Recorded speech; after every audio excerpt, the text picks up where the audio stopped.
Dust off your headscarf and burn your vinyl records, because 1979 just flipped Iran upside down. This is the Iranian Revolution, when a monarchy backed by oil money and Western suits got swallowed whole by beards, banners, and one very determined Ayatollah. It was spiritual. It was political. It was a steaming plate of anti-imperialism served up with a big old dollop of theology. And no one, not the CIA, not the Shah, not even the protesters themselves, fully saw it coming. It kicks off with a royal headache.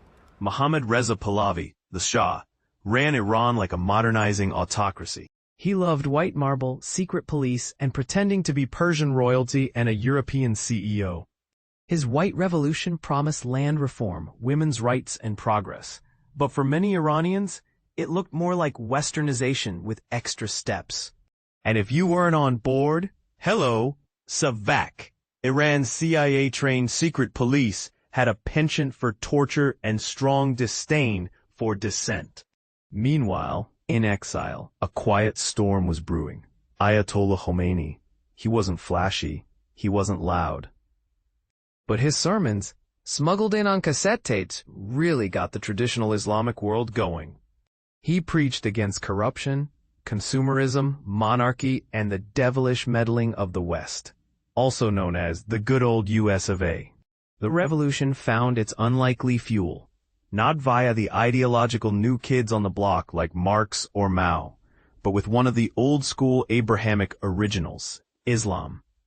By 1978, the streets were boiling. Every Friday, the mosques filled. Every week, the crowds grew bigger.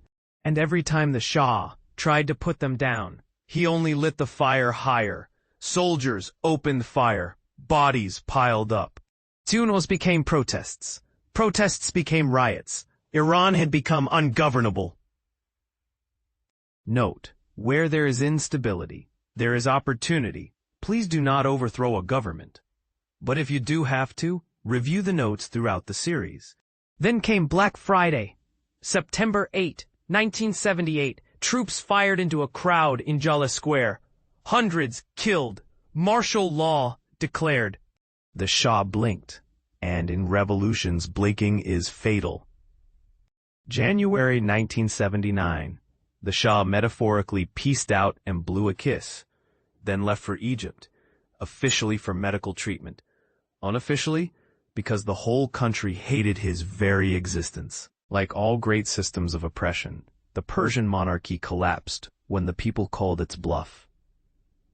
And into that vacuum walked a black-turbaned figure with the calm of a man who'd waited decades for this moment. February 1st, 1979, Khomeini lands in Tehran to a hero's welcome. Millions in the streets, a nation on its knees. He didn't shake hands. He didn't smile. He just declared the revolution had succeeded. Then he got to work. The monarchy was out. The Islamic Republic was in. A theocracy with democratic trimmings, and Khomeini at the top. Secularists were purged.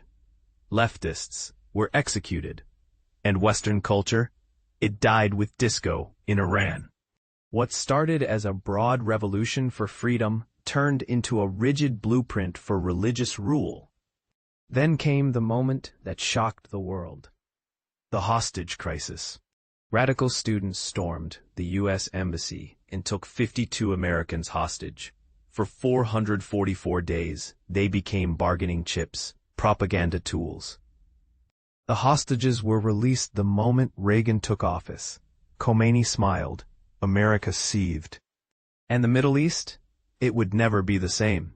In 1980, Iran went from revolution to war. Saddam Hussein invaded, hoping to crush the new regime while it was still disoriented. Instead, Iran fought back ferociously. For 8 long years. Millions dead. Cities ruined. Today, Iran is still shaped by 1979. Still debating what that revolution meant. Still torn between its history, its faith, and its future. So yeah, monarchies fall. But what rises in their place? That's where things get complicated. Was it liberation? Was it theocracy? Was it what the people wanted? Depends who you ask. But in 1979, Iran didn't just change governments, it changed the rules. Did it end well?